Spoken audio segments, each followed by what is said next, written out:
Depuis son retour en France, l'enseigne de restauration rapide Burger King semble avoir opté pour une stratégie agressive vis-à-vis du leader du marché, McDonald's. Burger King n'hésite par exemple pas à se moquer délibérément de son concurrent dans les publicités, tweets et autres réseaux sociaux. Mais surtout, l'enseigne démontre une volonté d'implantation géographiquement proche des restaurants McDonald's.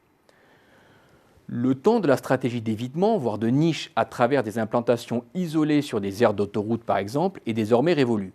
Burger King cherche à se mesurer le plus frontalement possible à son concurrent mondial. Mais est-ce réellement une volonté d'apparaître agressif? S'agit-il d'une volonté d'en découdre une fois pour toutes sur le marché français? Rien n'est moins sûr.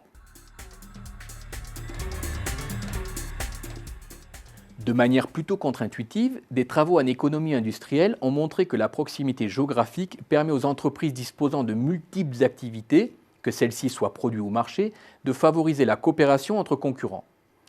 En effet, plus l'entreprise présente des points de contact, plus elles sont dépendantes des mêmes ressources.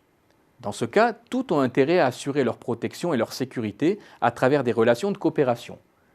Les enseignes présentes dans une même rue ou dans un même centre commercial ont par exemple intérêt à attirer le plus de consommateurs possible.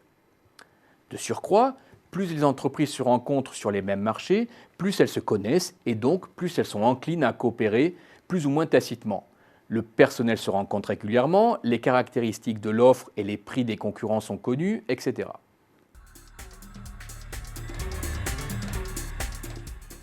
La multiplication des points de contact est également un moyen d'accroître les zones de représailles potentielles, ce qui peut permettre de dissuader les attaques des concurrents et les contraindre à coopérer. En cas d'une promotion ciblée sur un point de vente spécifique, les potentiels de représailles en termes de baisse de prix ou de promotion est possible sur chaque point de contact. Au final, il apparaît que le partage des mêmes marchés influence l'intensité concurrentielle en favorisant l'apparition d'une indulgence mutuelle entre concurrents et des stratégies de type vivre et laisser vivre. Dans la restauration rapide, Quick l'a compris depuis longtemps, car cette enseigne, contrairement à Burger King, n'a cessé depuis ses débuts en France de se développer volontairement très proche géographiquement des points de vente McDonald's, sans que le géant américain ne réagisse fortement. Reste un point important. Pour que cette stratégie puisse fonctionner, les entreprises doivent être de taille plus ou moins similaire. Leçon encore retenue par Burger King qui, en complément de l'accélération des ouvertures du nombre de restaurants, vient de racheter l'ancienne Quick.